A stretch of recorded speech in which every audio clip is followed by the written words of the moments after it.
Dalam Islam senang itu sudah ibadah. Jadi di antara ibadah terbaik manusia itu senang. Jadi kalau analoginya kita dikasih rumah teman atau mertua atau guru atau siapa saja, hal paling menjengkelkan itu ya sudah dapat gratisan gerutu. Gerutu itu geremeng.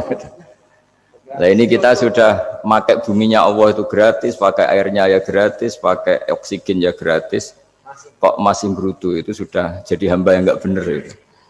Jadi bayangkan kalau kita pakai oksigen bayar, pakai buminya bayar, pakai airnya bayar semua, kayaknya kita tidak mampu membayar. Dan kita sama Allah hanya disuruh ikrar, disuruh sujud. Pentingnya ilmu satu bahwa itu akan menjadikan satu perilaku.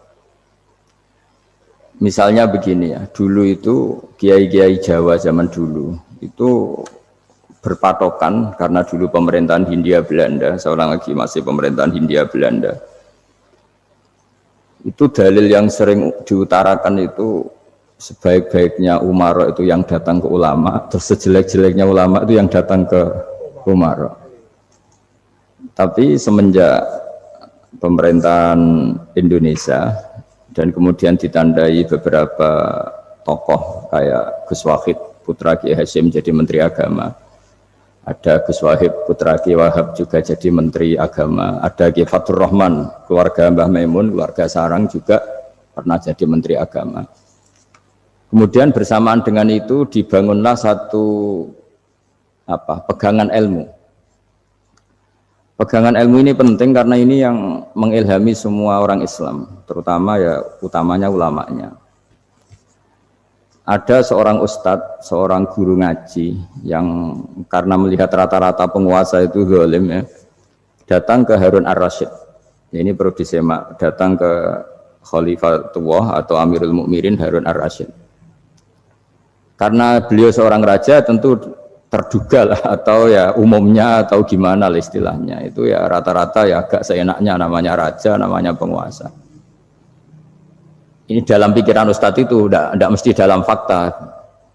Kemudian si ustadz itu matur, ya Amirul Mukminin, inni nasihun lak famusyaddidun alaika fala tajidanna fi nafsika syai'an. Saya ini mau nasihati Anda, kemudian saya cara nasihati itu keras.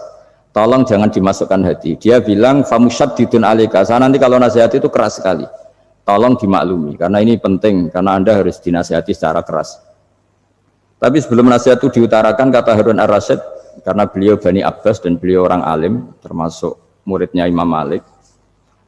Kata Harun ar-Rasyid, uskut, kamu diam Ustaz. Inna Allaha ta'ala arsala man huwa khairun minka ila man huwa syarrun minni. Wa ma'adzalika yaqulu Allahu ta'ala faqula lahu qawlan layyinan la'allahu yatadzakkaru aw yakhsha. Jadi ini sekaligus etika dan norma ya bagi semua dai di Indonesia dan semua kita. Wahai Ustadz, kamu diam. Allah Ta'ala itu ngutus orang yang lebih baik ketimbang kamu, yaitu Nabi Musa, ke orang yang lebih jelek ketimbang saya, yaitu ke Fir'aun. Itu saja harus pakai etika faqula lahu qawlan layyinan. Kamu harus ngomong yang halus ya. Jadi intinya ini Harun ar-Rasyid komplain. Kamu itu kalau jadi ustadz kok ngaji kira-kira gitu.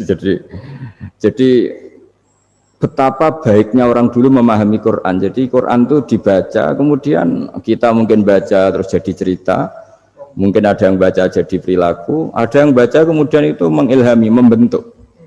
Nah kira-kira itulah yang membentuk kiai-kiai alim di NU, di beberapa pesantren maupun orang-orang alim di luar NU.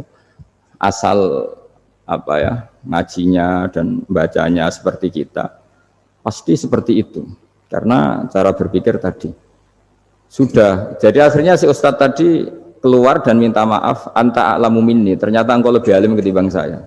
Jadi kalimat famusyaddidun alaika, saya akan keras cara memberi nasihat, itu yang diket, yang dipotong, yang dibatalkan atau yang diralat oleh Khalifatullah Harun ar-Rasyid, yaitu dikatakan Inna Allaha ta'ala arsala man huwa khairun minka ila man huwa syarrun minni.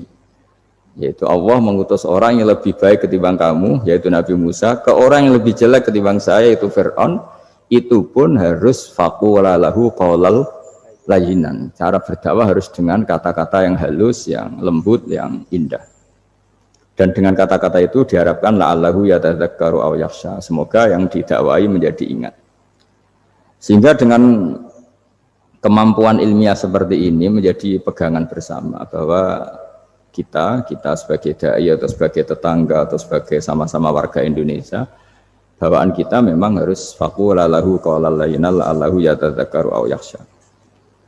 Kemudian dalam disiplin ilmu yang lain, halus itu tidak kuat. Angin itu ya halus, tapi kalau di manage itu jadi kekuatan yang dahsyat. Begitu juga air dan sebagainya. Sehingga tidak perlu khawatir terus kalau dakwah halus itu tidak punya efek yang signifikan. Tidak juga. Allah Ta'ala itu pengelola angin. Angin itu kekuatannya dahsyat. Sehingga Nabi Sulaiman dikasih kekuatan angin dan bisa terbang kemana-mana. Kemudian sekarang jadi teknologi yang banyak memanfaatkan angin. Mulai rem, mulai apa saja.